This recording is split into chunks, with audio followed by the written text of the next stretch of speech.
ছোট্ট একটা গাঠুরি বেঁধে বেলাল আসছে। হযরত আবু বকরের সামনে দাঁড়ায় বলে, আবু বকর বিদায় দাও, মদিনায় আর থাকবো না। কেন রে বেলাল, কি জন্য মদিনায় থাকবে না? কিসের অভাব, কিসের কষ্ট?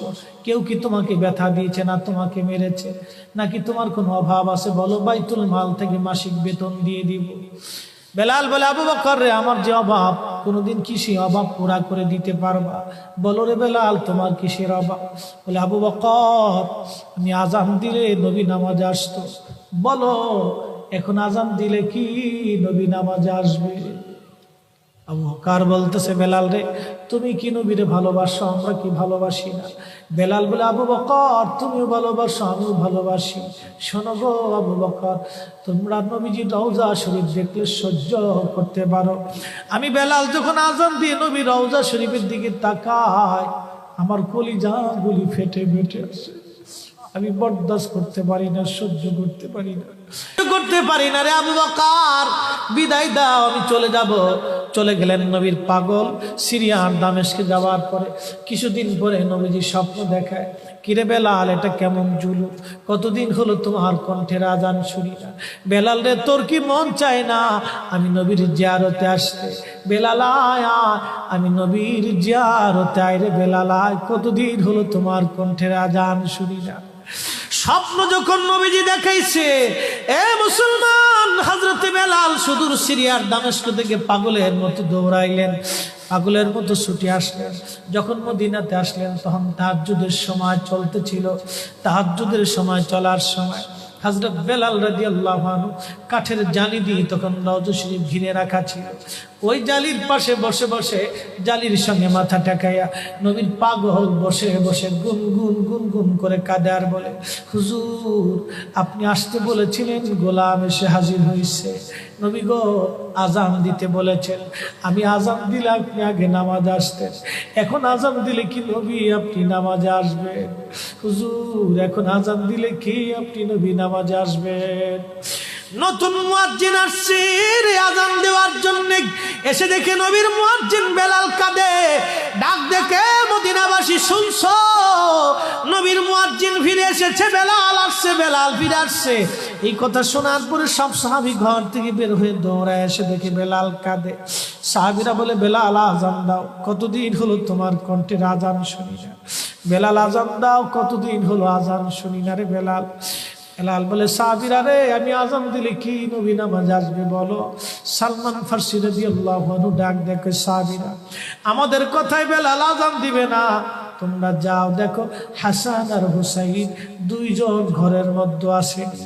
ইমাম হাসান হুসেন রাদিয়াল্লাহু আনহুমা যদি বলে, তাহলে বেলাল অবশ্যই আজান দিবে। সালমান ফারসির পরামর্শে সাহাবীরা দৌড়ায় গেলেন। বর্তমান 7 নম্বর গেট বাবু সালাম বরাবর একটা মসজিদ আছে, মসজিদে আলী। এটাই ছিল হযরত ফাতেমা রাদিয়াল্লাহু আনহার বাড়ি। এই বাড়িতে দৌড়াই যাওয়ার পরে ইমাম হাসান হুসেইন রাদিয়াল্লাহু আনহুমা দুইজনকে নিয়ে আসা হলো। দুইজনকে নিয়ে আসার পরে হযরত ইমাম হাসানকে দেখতে আমার নবীর মতো দেখা যাইতো, চেহারাটা রাসূল করিমের চেহারার মতো ছিল। নাতি দৌহিত্র নানার চেহারা পেয়েছিলেন, ইমাম হুসাইন ও নানার সুরত পেয়েছিলেন। দুই ভাই নানার সুরত পেয়েছিলেন। হযরতে বেলাল রওজা শরীফ থেকে উঠে হযরতে হাসানের বুকের মধ্যে মাথা ঠেকায় কাঁদতেছে, ইমাম হুসাইনের বুকের মধ্যে মাথা ঠেকায় কাঁদে। হযরতে ইমাম হাসান ডাক দেখে, নানার মুয়াজ্জিন, কতদিন হলো তোমার কণ্ঠে আজান শুনি না। যেই কণ্ঠ দিয়ে নানার আজান শুনাইতা, যাও গো ওই কণ্ঠ দিয়ে আমাদেরকেও আজান শোনাইয়া যাও। যখন হযরতে বেলাল ইমাম হাসান এই কথা বললেন, হযরতে বেলাল দৌড়ায় গেলেন। যেই বনু নাজ্জার গোত্রের মহিলা সাহাবীর ছাদের উপরে দাঁড়ায় বেলাল আজান দিত। আবু দাউদের 519 নম্বর হাদিসের মধ্যে আসছে, প্রত্যেক ফজরের নামাজের শুভেচ্ছা আদিকের আগে বেলাল দাঁড়াইতেন। দাঁড়ায় আজানের আগে বলতেন, আল্লাহুম্মা ইন্নী আহমাদুকা ওয়া নাস্তাঈনুকা আলা কুরাইশিন ইউকিমু দীনাক। প্রত্যেক ফজরের আজানের আগে এই দোয়াটা পড়ে বেলাল আজান শুরু করতেন। হযরত বেলাল রাদিয়াল্লাহু আনহু আজকে তাহাজ্জুদের আজান দিতে গেছে। আজান দিতে যাওয়ার পরে হযরত বেলাল যখন আজান দিলেন, আল্লাহু আকবার, আল্লাহু আকবার, আজানের মধুর ধ্বনি সারা মদিনার রন্দে রন্দে ছড়িয়ে গেল। মদিনার ঘর থেকে সব সাহাবী বের হয়ে দৌড় মারছে। আবার যখন বলেন আল্লাহু আকবার, আল্লাহু আকবার, সব সাহাবী, মহিলা, বৃদ্ধ, বনিতা ঘর থেকে বের হয়ে দৌড় মারছে। যখন বলল আশহাদু আল্লা ইলাহা ইল্লাল্লাহ, মদিনার ঘর থেকে সব মহিলারা ঘর থেকে বের হয়ে দৌড় মারছে রে, আর কান্না করে নবী বুঝি ফিরে আসছে রে। আবার যখন বলেন আশহাদু আল্লা ইলাহা ইল্লাল্লাহ, তখন মদিনার মানুষ কান্না করতেছিল, গুন গুন গুন গুন করে কান্না করে। মদিনার ভিতরে আওয়াজ বের হয়ে গেল, নবী বুঝি আসছে রে, নবী বুঝি ফিরে আসছে রে, নবী বুঝি ফিরে আসছে রে, নবী বুঝি আসছে। হযরত বেলাল যখন বলেন আশহাদু আন্না মুহাম্মাদুর রাসূলুল্লাহ, মদিনার মাটিগুলি থরথর থরথর করে কেঁপে উঠছে রে। মদিনার মানুষের কান্না বেড়ে গেল। হযরত বেলাল অজ্ঞান হয়ে জমিনের মধ্যে পড়ে গেলেন, তিনি বেহুশ, নবীর আশিক বেহুশ হয়ে গেলেন। বেলালের মতো আশিক যদি আমরা হইতাম, এ দুনিয়ায় নবীর দেখা পাইতাম, এ দুনিয়ায় নবীর দেখা পাইতাম।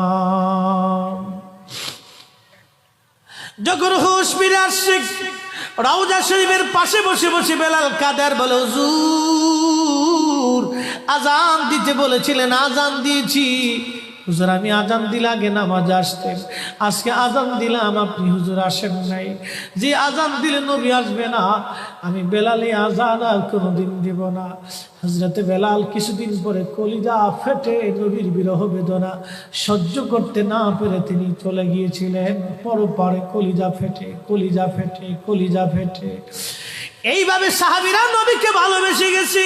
কত সাহাবী কতভাবে নবীকে ভালোবাসছে রে। হযরত আবু বকরের কথা বলছিলাম, আম্মা জান আয়েশা ডেকে বলে, হুজুর আপনি, আম্মা জান আয়েশার মনটা বেজার হয়ে গেল। আল্লাহর নবী ডাক দিয়ে বলতেছিলেন, আয়েশা রে মনটা তোমার বেজার কেন হয়ে গেল? আম্মা জান বললেন, হুজুর দিনের জন্য আমার আব্বা জান সব সম্পদগুলি বিলীন করে দিয়েছে, ভালোবেসে আপনার সঙ্গে আমার বিবাহ শাদী দিয়েছে। ইয়া রাসূলুল্লাহ ভাবছিলাম আপনি আমার আব্বা জানের কথা বলবেন, যে আকাশের তুল্য নেক আমার আব্বা জানের আমল নামায় আছে। আল্লাহর নবী ডাক দেখো, আয়েশা রে তোমার আব্বা জানের এক রজনীর আমল যদি এক পাল্লায় দাও, আমার উম্মতের সব উম্মতের আমল যদি আর এক পাল্লায় দাও, আমার আবু বকরের এক রাত্রে আমলের ওজনের সমান হবে না। আম্মা জান বলে, হুজুর কোন রাত, কোন রাত, কোন রাত? নবীজি বললেন, আয়েশা রে সেটা হিজরতের রাত। বহুদিন আগে বলেছিলাম আবু বকর হিজরত করা লাগতে পারে। এই কথার জন্য হিজরতের রজনীতে আমি হযরত আলীকে ঘরের মধ্যে রেখে আমি যখন চলে আসলাম, হযরত আবু বকরের ঘরের দরজায় ছোট্ট করে টুকা দিয়ে বললেন, আবু বকর দরজা খোলো। সাথে সাথে দরজা খুলে গেল। জিজ্ঞেস করলাম, আবু বকর তুমি কি ঘুমাও নাই? আবু বকর ডেকে বলে, ইয়া নবী আল্লাহ বহুদিন আগে বলেছিলেন হিজরত করা লাগবে। হুজুর ওই দিন রজনী থেকে অদ্যবধি রজনীতে আমি কোনো রাত্রের জন্য বিছনায় পিঠ লাগাই নাই। আপনি নবীর অপেক্ষায় দরজার সাথে ঠেস মেরে দাঁড়ায় আমি জেগে থাকি, কখন আপনি আসবেন, কখন আপনি আসবেন, কখন আপনি আসবেন। আপনি যখন রাত্রিবেলা আসবেন আমি ঘুমাবো, আপনি ডাকবেন, কাফেররা টের পাবে, আপনাকে কষ্ট দিবে।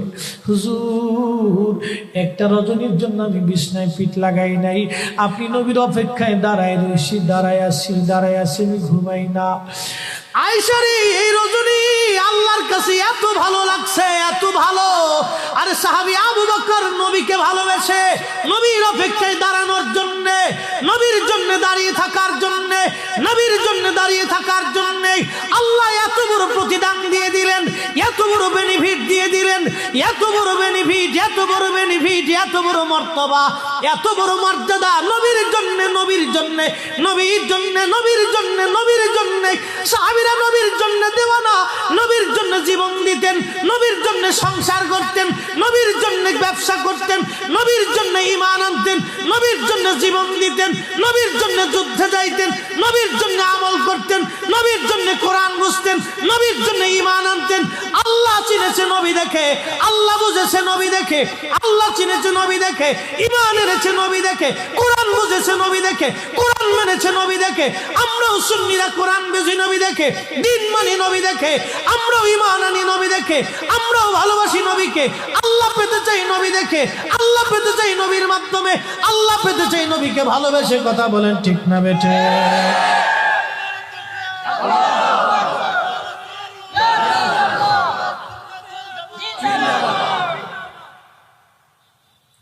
আমাদের কাজ নবী দেখে, নবী দেখে, নবী দেখে। আমরা নবী নবী করলে ওরা কে বেদাতি বেদাতি বেদাতি, আল্লাহর উপরে নবী উঠাই দিচ্ছে। আমরা বলে আল্লাহর উপরে নবী উঠাইছি। তাহলে আবু বকরকে যায় জিজ্ঞেস করো, আবু বকর আপনাকে যখন রসুল বলল, আপনি আবু বকরকে যায় জিজ্ঞেস করেন, আবু বকর রসুল যখন বলল সাহাবীরা আমার কাছে তিনটা জিনিস প্রিয়, 1 নম্বরে নামাজ, 2 নম্বর সুগন্ধি, 3 নম্বর আমার বিবিগণ। তখন আবু বকর কেন বলেছিল, হুজুর আমার কাছেও 3টা জিনিস প্রিয়। 1 নম্বর আপনার নূরানি চেহারা মোবারকের দিকে তাকিয়ে থাকা আমার কাছে প্রিয়। 2 নম্বর আমার জীবন যৌবন সহায় সম্পদ মাল সাবানা আপনি নবীর কদমে কুরবানি করা আমার কাছে প্রিয়। সুবহানাল্লাহ। আসতে কেন? তাহলে আবু বকর কি কোরআনের আয়াত পড়ে না? ইন্না সলাতি ওয়া নুসুকি ওয়া মাহইয়ায়া ওয়া মামাতি লিল্লাহি রাব্বিল আলামিন। আমার জীবন, আমার সালাত, আমার নামাজ, আমার জিন্দেগি, আমার পুত্র, আমার সহায়, আমার সম্পদ, আমার জীবন, আমার স্ত্রী, আমার সংসার, আমার সব আল্লাহর জন্য। আবু বকর কি এই আয়াত পড়ে নাই? তাহলে আবু বকর আয়াত বাদ দিয়ে নবীর কথা কেন বললো? তাহলে আবু বকর আল্লাহর উপরে নবীর উড়াইছে। বলে দিয়ে যাও, বলে দিয়ে যাও, বলে দিয়ে যাও, কিয়ামত পর্যন্ত সময়, কিয়ামত পর্যন্ত সময়।